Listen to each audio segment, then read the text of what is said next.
critics.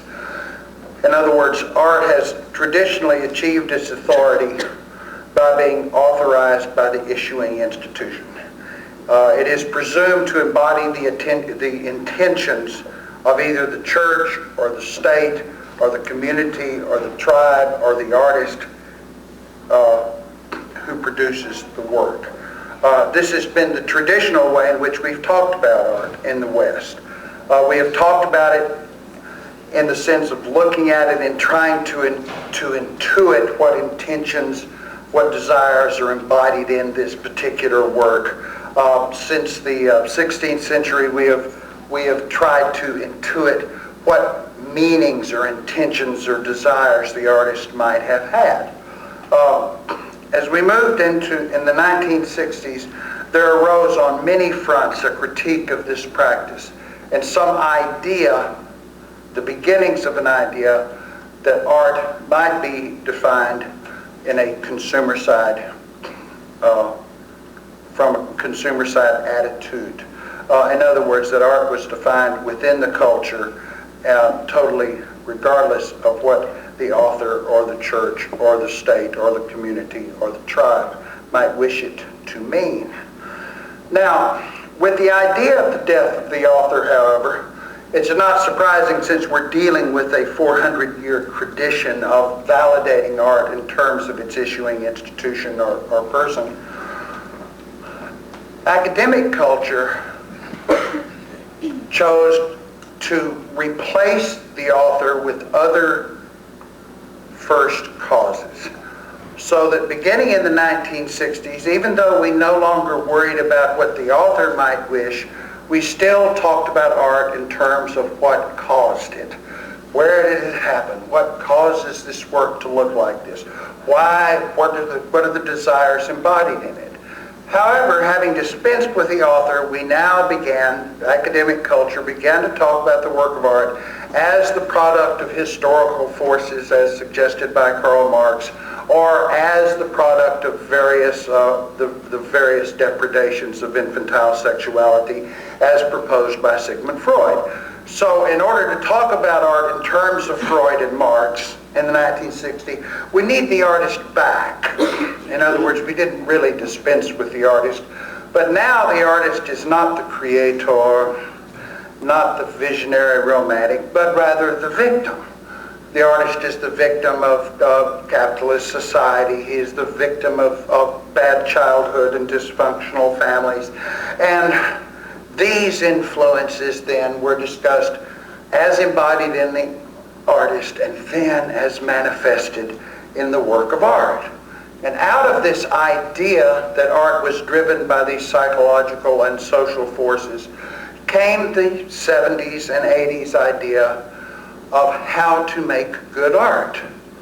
The idea to get good artists from an academic point of view became really simple. First, we educate the artist into mental health by explaining to him via Freud and Lacan what constituted a raised consciousness in a psychological sense. Then, having educated the artist into a state of mental health, we provided the artist with public funding of one sort or another to rescue him from the predations of commercial culture. So we invented the National Endowment and the vast bureaucracy of art schools that we have. Now, this theoretically creates a new artist ready to sort of inform the culture with grand objects. An artist who is mentally healthy and free from commerce. Over the space of 20 years that we've been operating under these assumptions, they really haven't worked out that well. We have not had a new age of art. We've had a new age of artists. We've had a new age of art institutions, a new age of art foundations, a magnificent expansion of art education so that 35,000 Masters of Fine Arts graduate in the United States every year, qualified to make this new mentally healthy, socially correct art.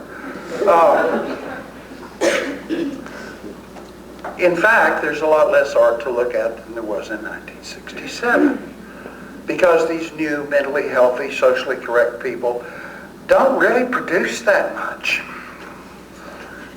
And so I would propose to us that we go back to the artists who first manifested the ideology of the death of the artist, the death of the author, and take a look at their aesthetic, to which I refer you to Jasper Johns and to Andy Warhol, who were the first artists to really propose art as a democratic practice.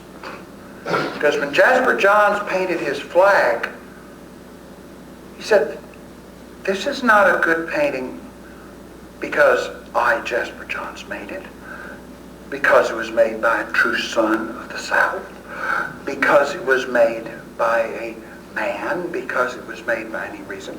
What makes this a good work of art, this flag, is who salutes it. In other words, the work of art is validated by the people who care about it and take some risk on its behalf. This is the same ideology that Warhol proposed when he proposed that works of art are sustained by fame. Because what is fame but a totally external investment of value that's made in a work of art by those people who are willing to take risks upon its behalf, to make some commitment to this particular visual image. And it is this defining practice that, in fact, in all economic and social senses, does define the value of art in culture. Good art is really determined by the people who voluntarily take risks on its behalf. Because the artist can do a great many things, and the government of art can do a great many things. The museums and the universities and the foundations and the endowments can do a lot, but they cannot maintain a work in public esteem. They can't make people care about it. This is a voluntary activity, and a voluntary activity which has fallen off a lot in the last 20 years. Now, consider this. Work of art in and of itself, and by definition, has no intrinsic value.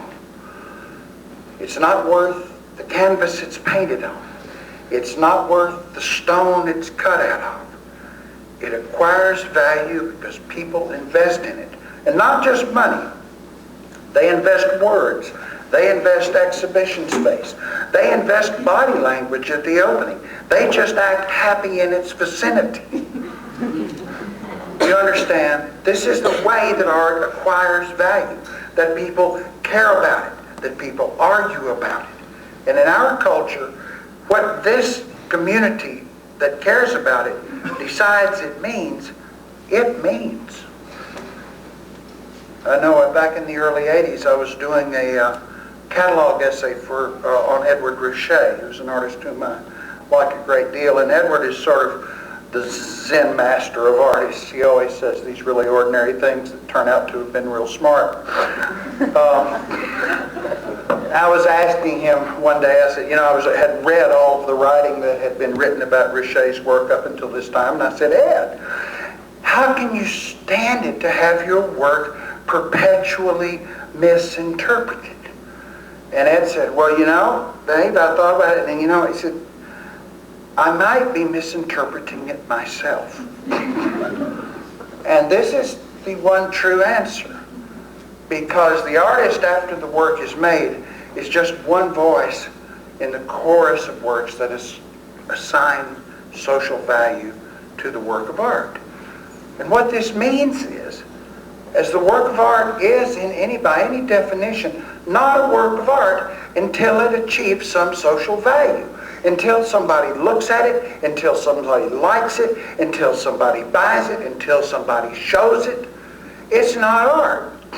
Because art has this external investment. It is a social investment in how you want the world to look. And I think it's important to remember this.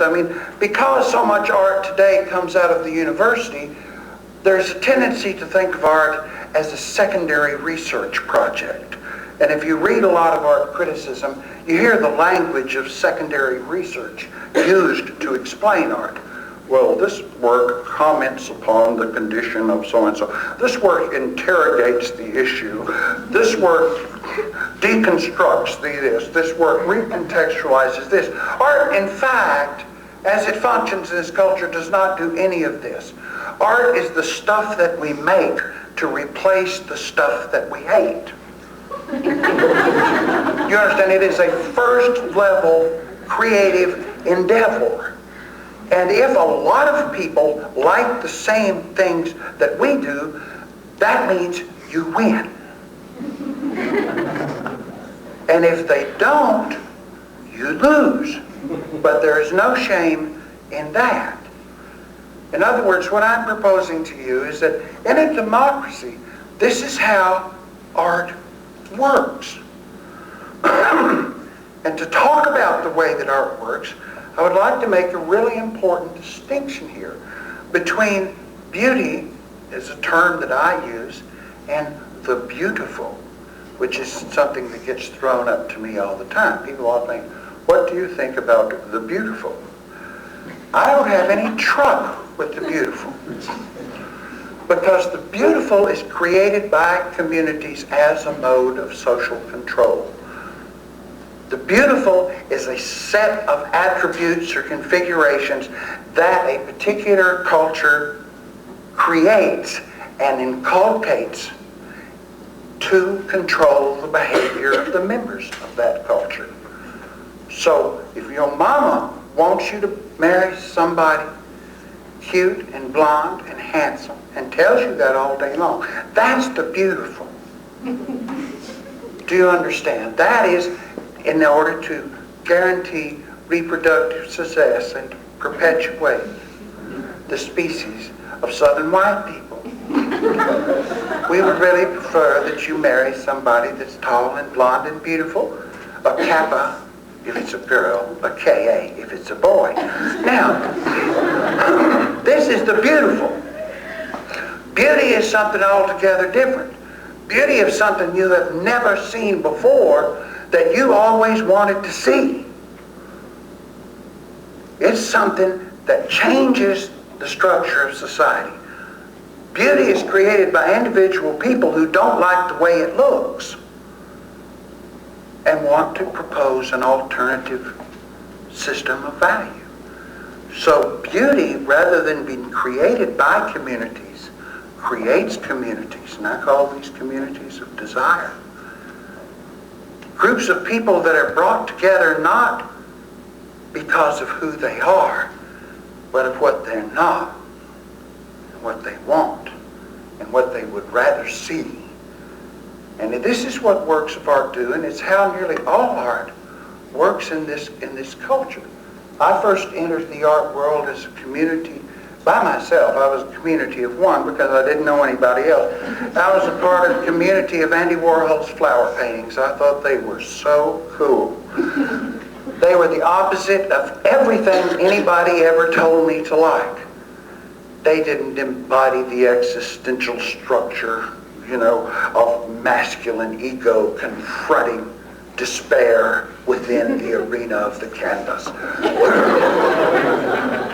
They didn't speak the language of paint is blood. They didn't even speak the language of formalist Apollonian balance, like Clement Greenberg. They were like really dumb, but they were like really cool. And they were the opposite of everything anybody else had ever told me was cool. And then I met Edward Richet, and I met Stephen Mueller, and I met Peter Sheldall, and they were all part of this community of Andy's flower paintings too. And we talked about things in terms of those flower paintings. Now, we didn't understand them. That was sort of the point. Here is this embodied object out there that your body responds to in such a way that your mind wants to know what's going on. And that's what art is ultimately about, I would suggest to you. And this idea of beauty, which is a cosmopolitan idea, which overrides identity in favor of desire, is the position, that I propose to you as the actual way American culture works with regard to art. We choose these embodied objects in which to discuss all of the values that we ascribe to the physical world and the way that we behave around it. Much in the same way that we use sport to talk about how we cooperate and how we compete. So that the teams we like and the games we like really we use to define ourselves. In other words, why do I like basketball better than football? Well, because football is like really corporate, because they have to have a committee meeting more often than my faculty does. After every play, they have to all get together. It is all divided up into job descriptions. Only 3 or 4 people can even touch the ball. The rest of us just do grunt work. Because the action only takes place in a split second and the rest of it is walking around and going back to the committee meeting. It's a lot like teaching in a college. It's not surprising that it's a big college sport. Football is sort of the essence of academia. Deception, viciousness, violence, a lot of meaningless. But these are the terms that when we talk about sport, when we talk about art, when we talk about movies, what we are always talking about are those things we value and those things that we invest in. The best example I use, when I was in high school, my high school was not divided according to gender. It was not divided according to race. It was not even divided according to class. It was divided into Beatles people and Stones people. We would talk about all manners of morality in terms of Beatles people and Stones people. And these were operative distinctions. How one behaved, how one dressed, how one acted towards one's peers, what one's aesthetic values. All of this, like my friends who were Beatles fans were really different kinds of people. They were mostly what I now recognize as Protestant exegetes. They didn't care what it felt like. They cared what it meant secretly, underneath all of the stuff. I mean, they read the Beatles song the way Jerry Falwell reads Revelations. When the Stones made a record called Paint It Black, the song? Probably not. They had a song called Paint It Black. I didn't care what it was. Just the idea of generally painting things black was enough to me. But all of my friends who were Beatles fans were worried about things like, who is the walrus? What does Lucy in the Sky with Diamonds like really mean? This is not an incentive to the dance, in my view. But the point that I'm making is that this is the way we use art in democratic cultures, is as these embodied objects around which we may engage in a very complex discussion of morality and aesthetics and behavior and fashion and all of those things that inform our lives. If you stand in the checkout stand at the supermarket, you will hear television discussed in just that. Well, I'll tell you why I like Oprah rather than Ricky Lake. Right? But there are values involved, and that's what we use them for. Now, the rhetoric of beauty, the idea of making something which has never been before that you always wanted to see, is the primary destabilizing practice in this culture. It is the absolute enemy of all communitarian and tribal practice. Because what tribal art and communitarian art is about is establishing certain communitarian values that we all agree on, and we create an emblem of that value, and that emblem defines us. Whenever I talk about beauty, for instance, a lot of people bring up to me the famous Navajo hymn to beauty. Well, I don't know much of it. The one that starts, I will walk with beauty before me, and I will walk with beauty behind me, and I will walk with beauty all around me. And this is indeed a lovely hymn if you have a choice. But subscription to those values as a Navajo define you as a Navajo. You don't have a choice. Your participation as a member of the Dene people has to do absolutely with your embrace of these values. This is what tribal art does. This is about the beautiful.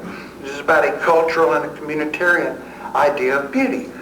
And in our culture, there are deep tribal, communitarian, cultural values that are always trying to be imposed. Our whole youth is spent with our parents and our teachers telling us not to respond to the physical appeal of the world. Don't pet the pretty tiger. Put your hand in the pretty fire. Don't jump in the pretty water. Don't kiss your second baseman. Don't do any of this stuff. You understand, it is the appeal of these internalized responses to cultural constructions that destabilizes the world. The first myth, the first literary document of Western civilization is a diatribe against beauty, the Iliad. It is about how beauty destroys tribes and creates cosmopolitan cultures. Because one day, Paris and Achilles and all of his Greek buddies, they're all standing around hitting each other on the shoulder, doing like Greek warrior stuff. You know, they're all happy and together in their tribe and their communitarian oneness of greatness. And all of a sudden, Paris sees Helen of Troy. She's like a Trojan. And he kidnaps her and becomes in that moment a cosmopolitan Mediterranean character. And you know what happens? It causes a war and everybody gets killed, so there. Do you understand? So this is a deep part of our culture, is to argue against this idea of responding and following this cultural representations that we find attractive.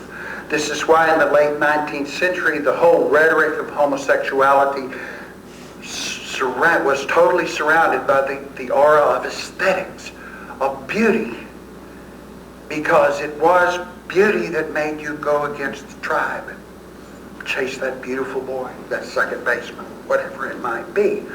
So that is this destabilizing power of beauty then is a deep part of our culture. It is so that all tribal cultures align themselves against these sort of responses. All cosmopolitan cultures live on it. Now, what is this response? Well, it is a bodily response. It is a physical response, a real response to artificial stimuli when we respond to works of art. It is very peculiar because these responses are not natural. They're learned. People don't naturally dance. They have to learn to listen to the music. They have to learn what the music's for. They have to learn how to dance. But once you've learned what the music's about, and once you know how to dance, when you hear the song, your foot moves. That doesn't mean it's natural. It means it has to do with internalized cultural values. Not only that, these values are not universal. They tend to be local in every sense of the word, some of them more universal than others. Thirdly, and this is what all education and all governments hate, these responses are not conscious. You like the song before you know if its content is good or not. You like the painting before there's any question of its public virtue or ethical value. These are instantaneous responses that have to do with internalized cultural expectations and with the contingency that surrounds it. And finally, and most importantly, and this is why I think art is more important than people think it is, these responses are not local to the experience of art, but they are grounded in the experience of art. What I'm saying is that art The images that a culture produces, the noise that it produces, the structures that it produces, are what teach us how to respond to the natural world. When one looks out at the verdant paradise of Southern culture and the lovely valleys, one has learned to look at those from looking at landscape pictures. One has learned to look at those by standing in second grade and singing, "Oh, beautiful for spacious skies, for amber waves of grain, for purple mountain majesties, fruited plain." I grew up in West Texas. I had no fucking idea what that meant. But it was equally clear that I was being told what was beautiful. And not being stupid, it was clear that West Texas wasn't it. But if you have been internally programmed to respond to the fruited plain and the purple mountain majesties, one does. One need only look at the history of the narratives of exploration of the New World to realize this. That until the late 17th century, with the rise of landscape painting, these dudes weren't looking at the landscape. You read those early exploration narratives, they say, we reached this point on the shore, this latitude, this longitude. We looked around for gold. There wasn't any gold. We looked around for girls. There wasn't any girls. We left. That's it. Nothing about the lovely palms sweeping in the breeze. Nothing about the beautiful green breast of the New World laying out there like the New Eden. None of that. Until these people begin sailing off from Europe with landscape paintings in their eyes. The point I'm arguing here is Oscar Wilde's point, that life imitates art. And that makes art very important. That means that the images that we see and the images that we live with are what teach us to see the world. And that we should make it anew if we don't like it. So here's a definition of beauty for you. It's also a definition of ugliness. They're both optimum forms of cultural experience during which we become consciously aware of our body's physical cultural response to the world. So that in fact they're both forms of anxiety. They're anxiety being those moments in which we realize that we are different from our fellows, that make us aware of ourselves as physical, individual people. They're cultural approximations of real experiences of attraction or danger when we become aware of our body's response to the world. Now, what does these real experiences of attraction and danger are fairly easy to describe and to understand.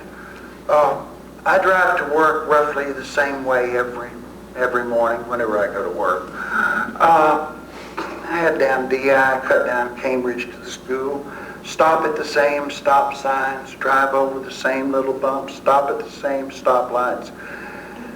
I'm totally unaware of this trip. I'm driving down the street worrying about the wickedness of the university administration or the predations of late capitalism or one thing or the other. And then this crazy lady in the Honda. She comes streaking out. I turn quickly, bounce up over the curb, and land on the sidewalk. At this moment, I become alive to the world. I feel the warm breeze on my cheek. I see the blue sky. I smell the air. I taste my spit. Okay? I am awake. And this is what the experience of art as a physical experience is, a cultural approximation of this experience. And I'm sure that all of you know this. Everybody in this room can probably tell you where you heard your favorite song. The first time you saw Las Meninas. The first time you saw something or heard something that profoundly changed you, some cultural experience. You remember the way the air felt. You remember the way the sky felt.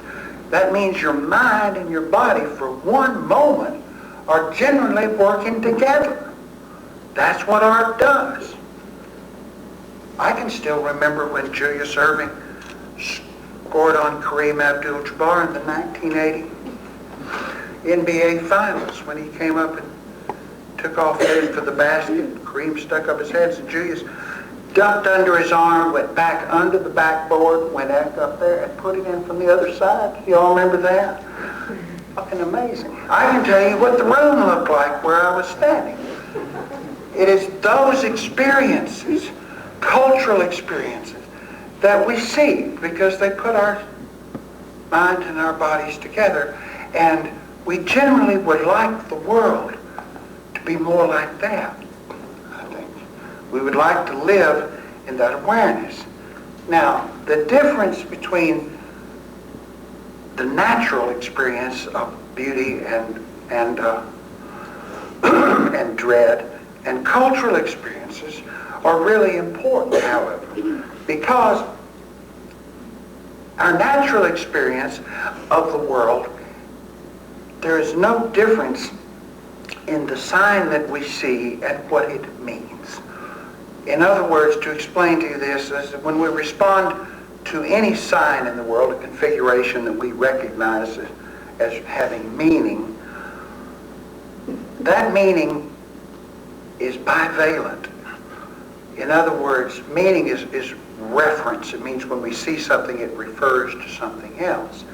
So if we see a color, or we see a word, or we hear a note, it has two kinds of meaning. It has an embodied meaning, which has to do with how this color relates to other things that are like it.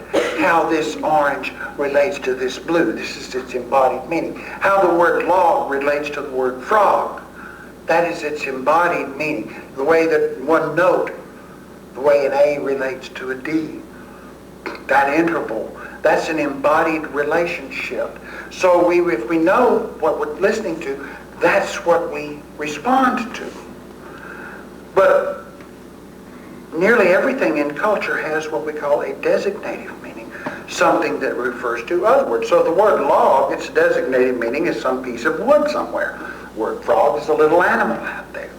What artists tend to do is to try to reinforce the relationship between a log and a frog by making them rhyme, by reinforcing that embodied relationship. Now for mammals, just mammals, and insofar as we are mammals, it's really simple. It's like the two things that attract us the most, sex and food. I know, we want to have food so we can perpetuate ourselves, so that we can have sex and perpetuate the species. This is our two sort of primal imperatives. When we see food, it's just food. Its embodied meaning and its designative meaning are the same. When we see another creature that we want to have sex with, that means that. For my dog, that's all the meaning there is in the world. Ralph, the noble beagle, lives in a very simple world. When he wants to eat, he pushes his dish. When he wants to have sex, he humps my leg. It's really simple. The meanings are exactly one and one. When my wife comes up and snuggles up and humps my leg, however, she doesn't want to have sex. She wants to go out to eat.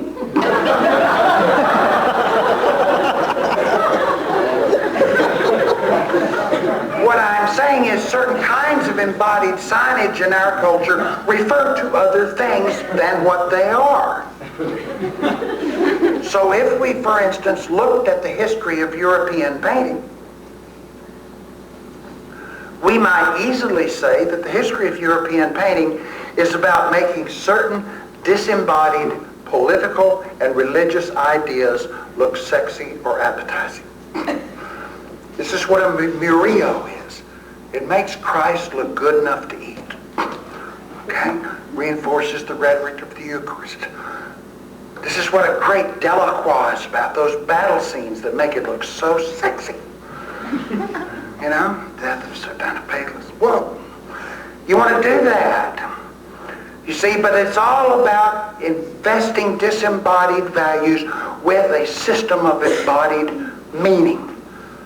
So that the history of Italian painting, if you want to say that the best of Italian painting is all about making really terrible stuff look great. Crucifixions, martyrdoms, torturing. This is talking about European Italian painting. It is all about investing this bodily negative suffering with some sort of redemptive, appetizing, sexy appeal. It's what Southern painting is generally about.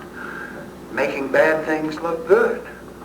Now, it's contrapositive. The history of German painting, of course, does exactly the opposite, because German painting, of course, comes out of Protestant culture. German painting, as far as I can tell, and as George Baselitz agrees, is totally dedicated to making good things look bad. You see, I mean, making the body that you thought was so great look so grotesque.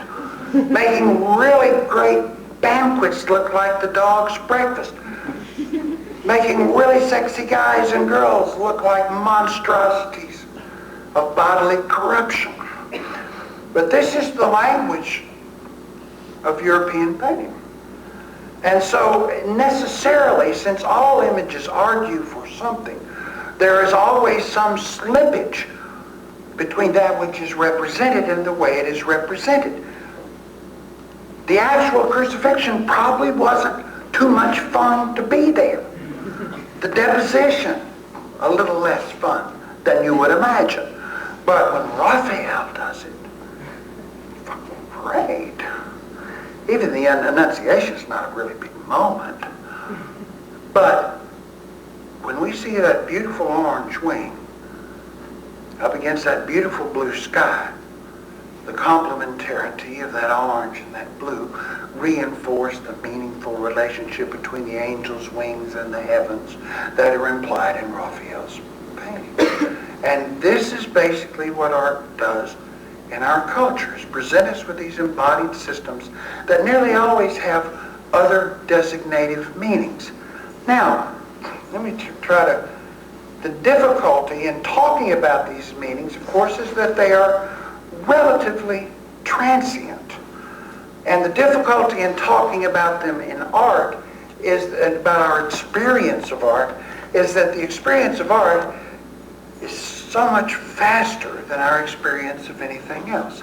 It takes place in time, but unlike music, which we experience in parts and imagine the whole, with works of art, we tend to experience the whole and then imagine the parts. So it makes it very difficult for us to talk about, because when we talk about art, the minute we begin to talk about it, we fictionalize it. I'll give you an example. You listen to a sonata. You don't listen to a sonata. You listen to each little part of a sonata. This note, then this note, then this note, then this note. And then what you try to imagine is the whole sonata. It doesn't exist anywhere but in memory. And we try to decide what a sonata is. And music critics have been arguing about this for 200 years. What is a sonata? This is imaginary. When we look at a painting, we've seen the whole painting.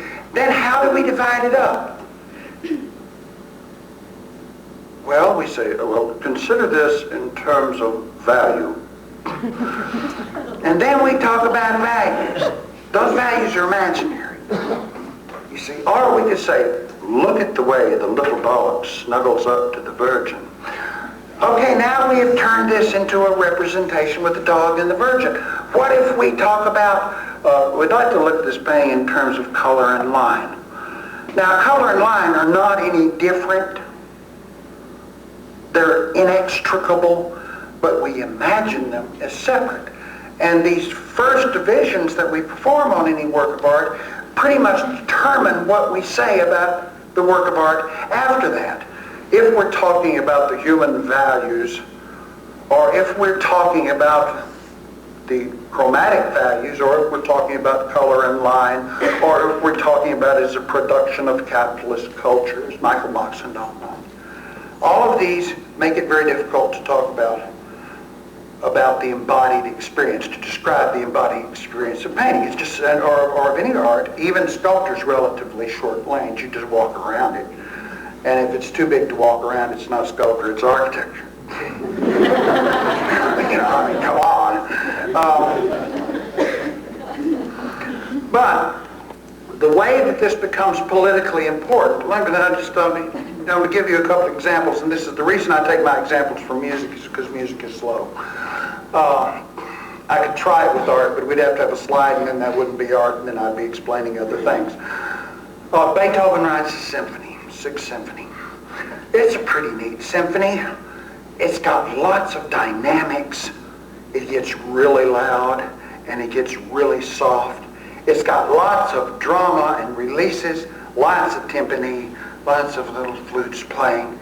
It's got a great deal of harmonic richness, very deep chords, complex inverted harmonics. Also, it has very low anxiety, which means that within the symphony, compared to other Beethoven or even other music of the period, there's not much dissonance. It's mostly full chords, whatever is being played. That is, everything generally goes together within the language of Western music. And again, unlike a lot of other Beethoven, the tempo never collapses. You never reach those points like you do, say, in the Ninth Symphony, where you think it's all going to fall apart, where the solidity of the beat begins to disappear. So here you say, love this symphony. It's got great drama, it's got great dynamics, it's got great balance, it's got great harmonies, it's got no dissonance, it's got no irregular tempos in it. That's fine. That's an embodied experience of music. But if Beethoven calls that the Symphonie Pastorale, then he is proposing these attributes as attributes of nature. So, if we know it's a Symphonie Pastorale, then it's really kind of okay, I guess, that when the flute parts go like that, we say, your mother can punch you and say, now see, Dave, that's the birds. And then when the timpani goes, okay, now here comes the storm. Okay, now this is barbaric, but it's not that barbaric, because he has called it the Symphonie Pastorale. And it's perhaps forgivable if we listen for natural noises in this music, which is to give these embodied meanings designative meanings. Where it becomes political is when we go to nature to look for Beethoven. Do you understand? When we go to nature and we ask for harmony, we ask for the absence of dissonance. We do not really accept nature that is fractal, haptic, tactile, irregular, unattractive, not dramatic, not grand. We think nature is all Ansel Adams, if we believe Beethoven. And if we impose a romantic view that we get from Beethoven on nature, then we have a critical problem. Because that means all the parts of nature that are not Beethoven-esque get deprioritized. And there go the salt marshes, and there go the deserts, and there goes anything that's really not dramatic. So it is in this way that embodied meanings get inscribed with various sorts of structural meanings that we concern ourselves as artists and as critics.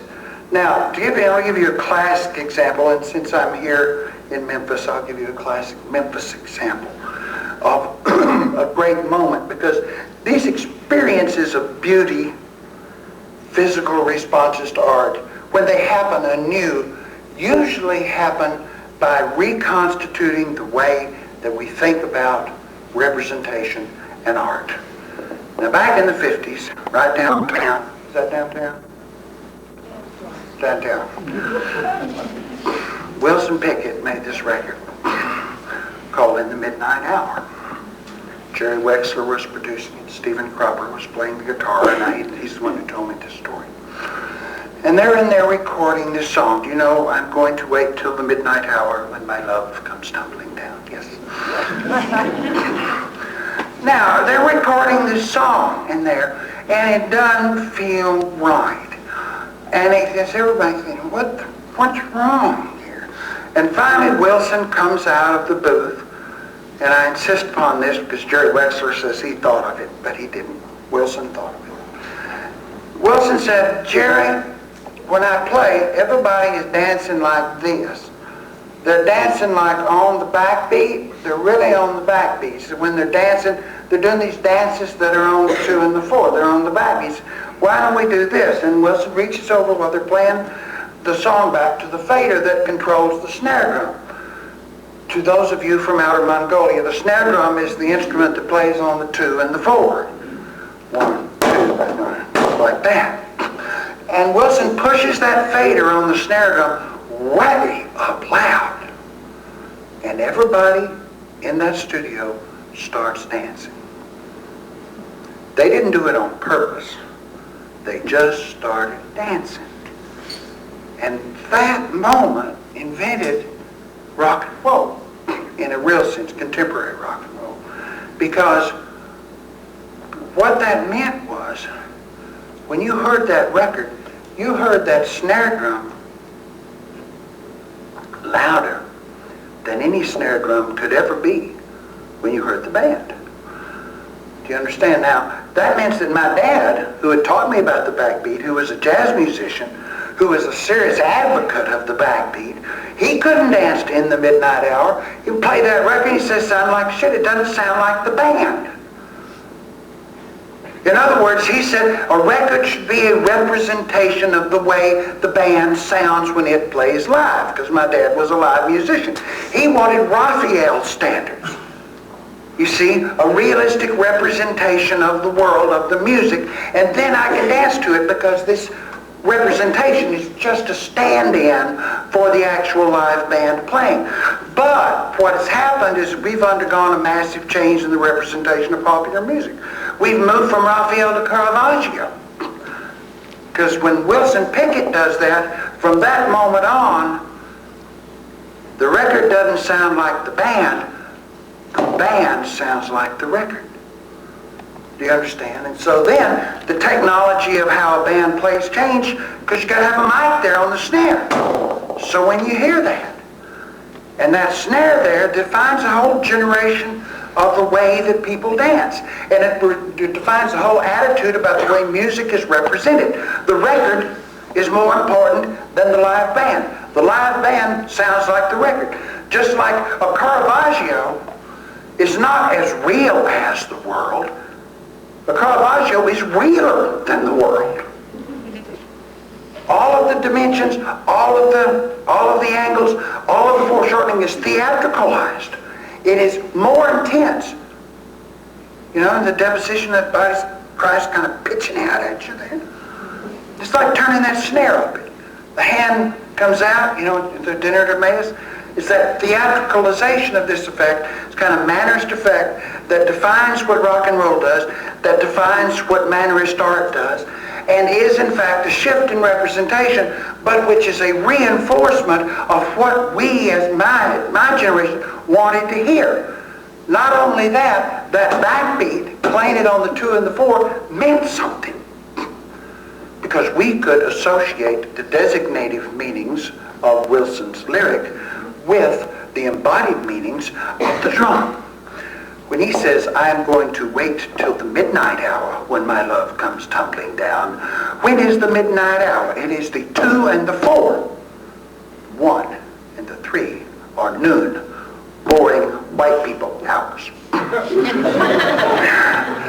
We do it backwards, we do it off the beat, we do it against the grain, we do it wrong and make it right. That's what the backbeat was about. And that's what it meant and came to mean thereafter for this generation. Now, it didn't stay like that because these meanings wear away. But we do invest various meanings, various embodied symbols with real meanings. Think of another example really quickly here. Okay, in Western music,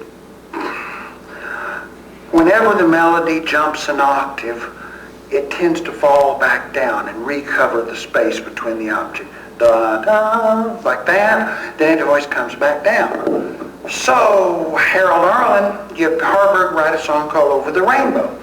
And they write somewhere over the rainbow, way up under. dribble, dribble, dribble all the way back down. Now what they do then is invest this little trick of this jump and this fall as an embodiment of attenuated hope. In other words, oh, I want to go over the rainbow so bad, but I don't want to lullaby. So that jump means that so profoundly in Western music that you can fiddle with it by doing variations on it. There's a song by Leonard Bernstein that's basically the same song as far as its content, called There's a Place for Us. That does the thing, he goes, there's a place for us somewhere. You know, it goes way up there. But it doesn't even go straight up. It's even more attenuated. It kind of creeps up to the octave and then dribbles back down. Now, the reason that works is that we feel it. We don't even have to hear the words. As a lyricist, I can tell you for sure, the words are not important. But that jump, now for us, we don't have to listen to the words to Over the Rainbow. We feel that octave jump. Now, these meanings gradually wear away. But my point here is that these are bodily responses. Do not make us immoral victims of our desires. Because this is always the presumption when you say, oh, I physically like that. It's so sexy. You know, I mean, you do. And I've done that around paintings. I've done it around any number of movies or songs or anything like that. It doesn't mean that just because you physically respond to something, as most cultural studies people think, first you're dancing together, then you're marching together, and then you're at Nuremberg at some big rally, the total victim of your bodily responses. We all recognize the situation of having your body like something that your mind hates. And you all know this experience. You know, I mean, we get lots of channels in Vegas. I saw a movie the other night called Topless Brain Surgeons. My body loved this movie. My mind found it somewhat lacking in narrative strength. I'm not proposing it. I say it's okay. You might can like it here for a while. And actually did have one good line in it, which was, I think I'll forego the anesthetic, Nurse Marge. But my point is that we understand. I'm not proposing topless brain surgeons to have a position in American culture as having some implications, something having to do with public virtue.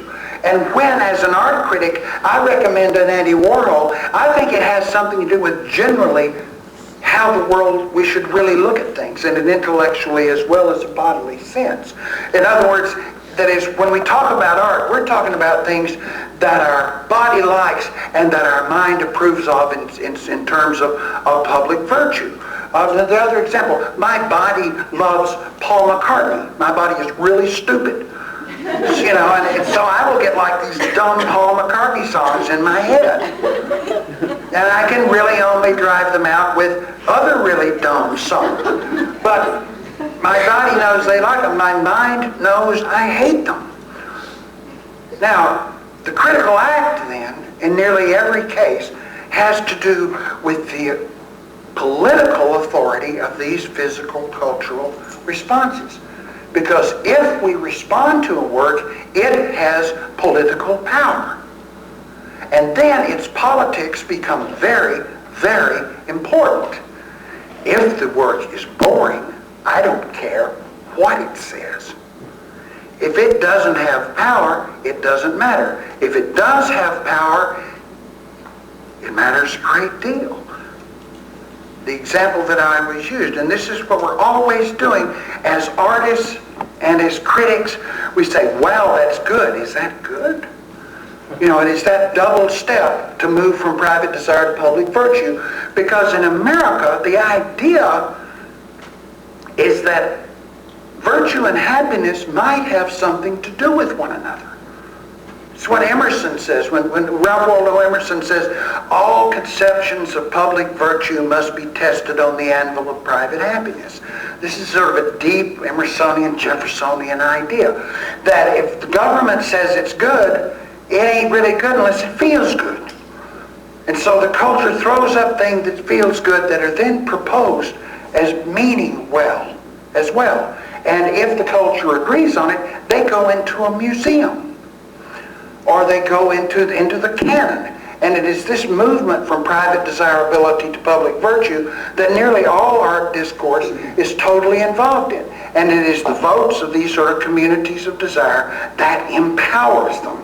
The classic example of this, and it's pity that I have to go to a film to talk about it, do y'all see Pulp Fiction, the John Travolta movie?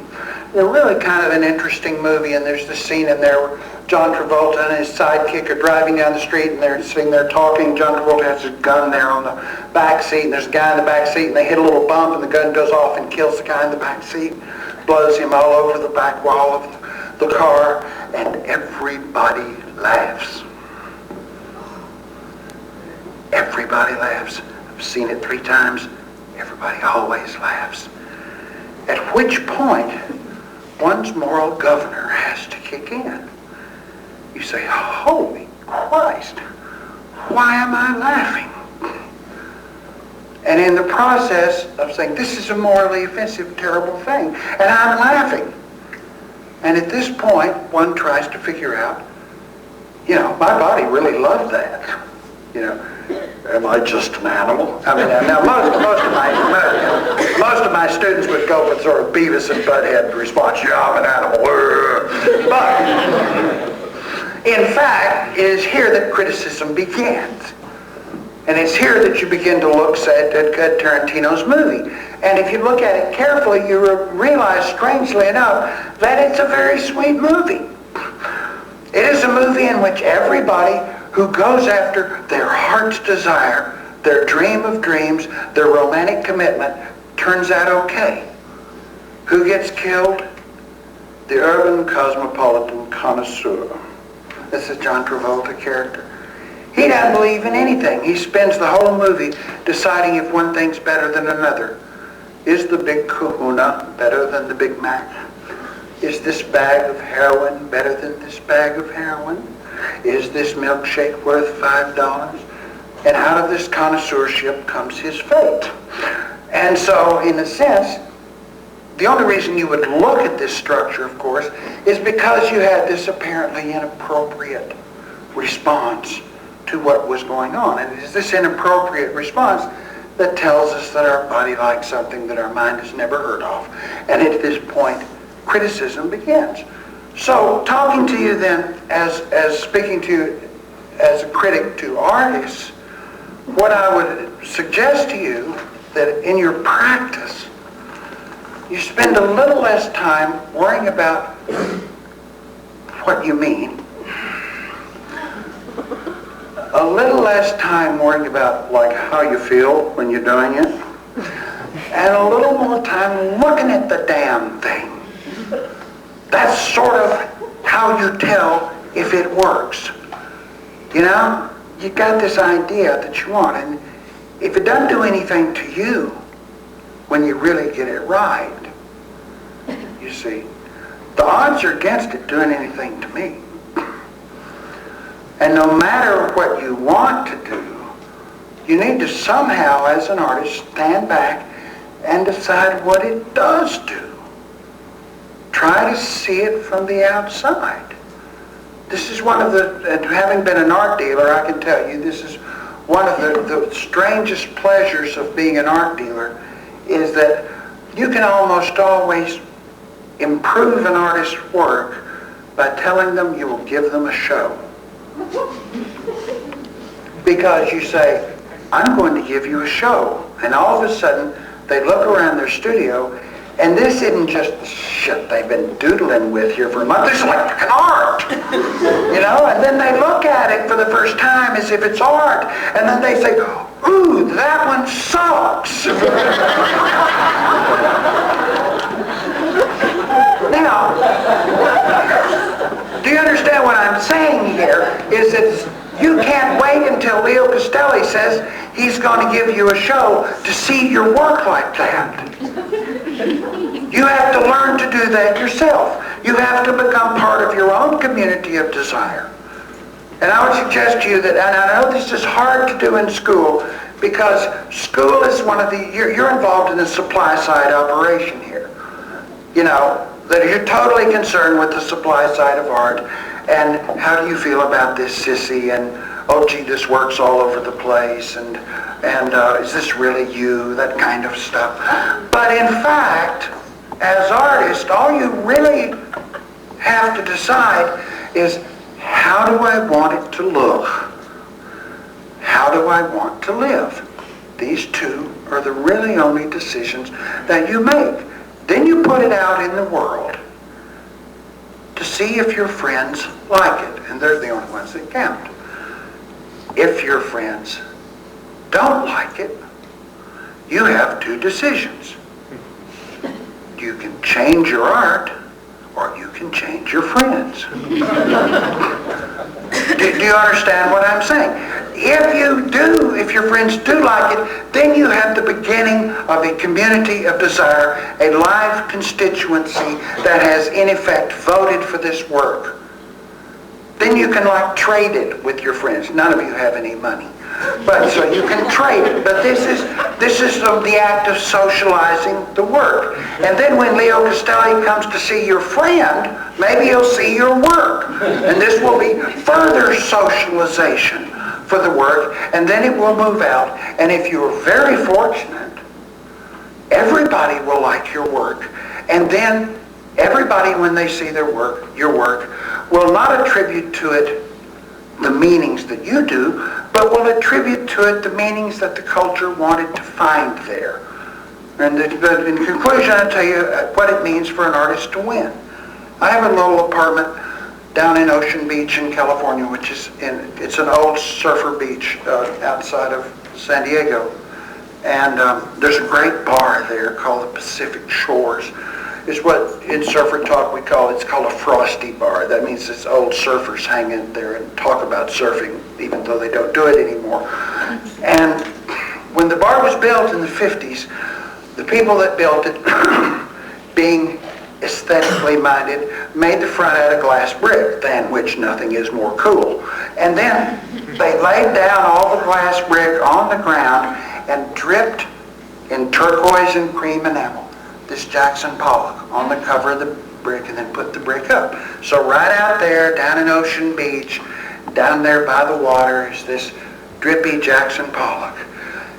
Everybody that sees that knows what it means.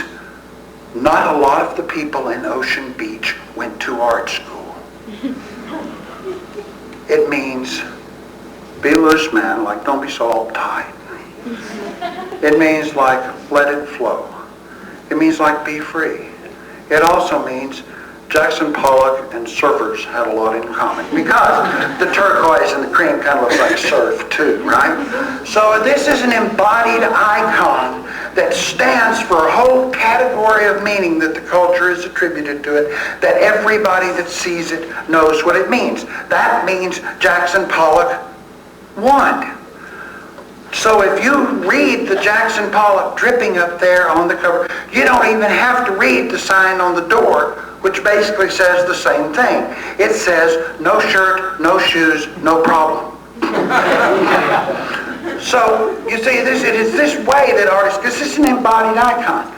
So we read that dribble as certainly as an Italian reads the cross. We know what it means, just like we know what Warhol's soup cans mean, which is look at the world as art. If you can't get to a gallery, go to the supermarket and open your eyes. We know that that's what that means. Nobody has to be told. So as artists in a democracy, you want people to vote for you. Now, you don't want everybody to vote for you, but you want those like-minded people to vote for you, and you want to create a community of desire, and you want people to talk about their values and what they believe in, and whether you can dance, and what things should look like, and how you should dress in terms of your image. And so if you, as artists, I think that you almost necessarily have to think of that. Try to get off the supply side. Stop thinking like the chairman of General Motors. As like a producer funded by the government. Think of yourself as somebody who's a member of a democracy that wants to create a new world. And that is what art has done and can do, and actually might do again if everything falls apart. Okay, thank you.